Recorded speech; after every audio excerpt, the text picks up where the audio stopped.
নিজের জমি নিজে হাতে ফুলকপি কেটে একটা নতুন রেসিপি বানালাম। হ্যালো বন্ধুরা, আসসালামু আলাইকুম। সবার কী অবস্থা? আশা করি সবাই ভালো আছেন। তো আপনাদের দোয়ায় আমিও ভালো আছি। তো আজকে আমি চলে আসছি আমাদের ফুলকপির জমিতে। এর আগে আমি আপনাদের দেখাইছিলাম যে আমাদের একটা ফুলকপির জমি আছে, কিন্তু তখন কোনো ফুল ধরেছিল না। তো এখন ফুল ধরেছে। আর নিজের জমিতে এসে যদি আবারটা ভালো হয় তো অনেক আনন্দ লাগে। তো আমি কিন্তু অনেক খুশি, কারণ এই ফুলগুলো দেখেন কত সুন্দর, মাশাআল্লাহ, কি সাদা ধবধব করছে। আর এই ফুলকপি আমি আজকে নিতে গেছিলাম আপনাদের ভাইয়ার সাথে, যে আজকে আমি একটা নতুন রেসিপি রান্না করব। তো অনেকেই কপি কিন্তু পছন্দ করেন, মাছ দিয়ে রান্না করেন, আলু বেগুন মাছ দিয়ে রান্না করলে এই কপি কিন্তু খেতে অনেক বেশি স্বাদ লাগে। কিন্তু আমাকে না, আর আমাদের বাড়ির কাউকে খেতে ভালো লাগে না। আসলে বলে না যে বাড়িতে আসে তার জন্য ভালো লাগে না, যদি টাকা দিয়ে কিনে খেতে হতো তাহলে নিশ্চয়ই ভালো লাগতো।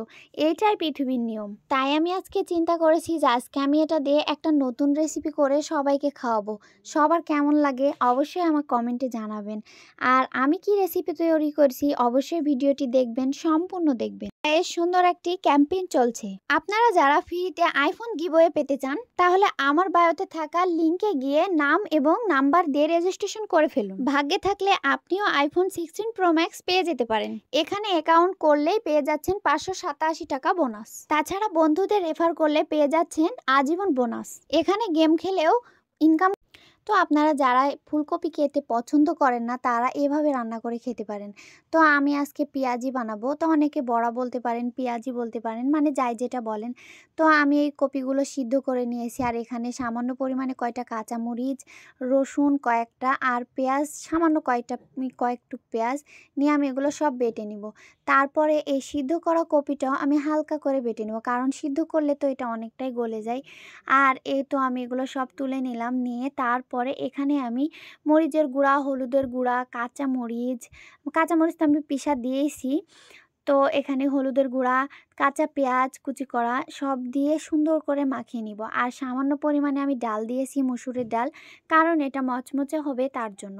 তো অনেকে তো অনেকভাবে পেঁয়াজি করে খান, বড়া করে খান, কিন্তু এভাবে কি কখনো আপনারা খেয়েছেন? তো আমিও কখনো খাইনি। আমি এটা মানে ফুলকপিটা খেতে ভালো লাগে না, তার জন্য আমি এই রেসিপিটা তৈরি করা। আর আমি কিন্তু এক কড়াইয়ে করছিলাম, আর আরেক কড়াইয়ে আমি এটা ভাজছি, কারণ আমার এই কড়াইয়ে আমি ভাজা পোড়া সব করি। তো এই বড়াটা যত পাতলা করে দিবেন তত বেশি ভালো হবে।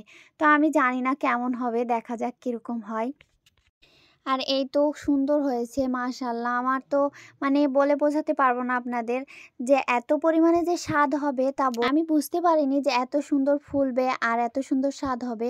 কিন্তু ভিতরে একটু নরম নরম হবে, অত মচমচে হবে না, তবে খেতে অসাধারণ হয়েছে। তো আপনারা যারা কপি পছন্দ করেন না মাছ দিয়ে রান্না করতে, তারা মাছ দিয়ে কিন্তু এভাবে বড়া তৈরি করে আবার রান্না করে খেতে পারেন, তাহলে কিন্তু অনেক সুস্বাদু হবে।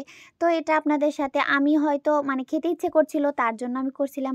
আর গরম গরম যে এটা এত পরিমাণে স্বাদ হবে, মাশাআল্লাহ, অনেক সুন্দর। তো আপনারা সবাই ট্রাই করে দেখবেন বাসায়।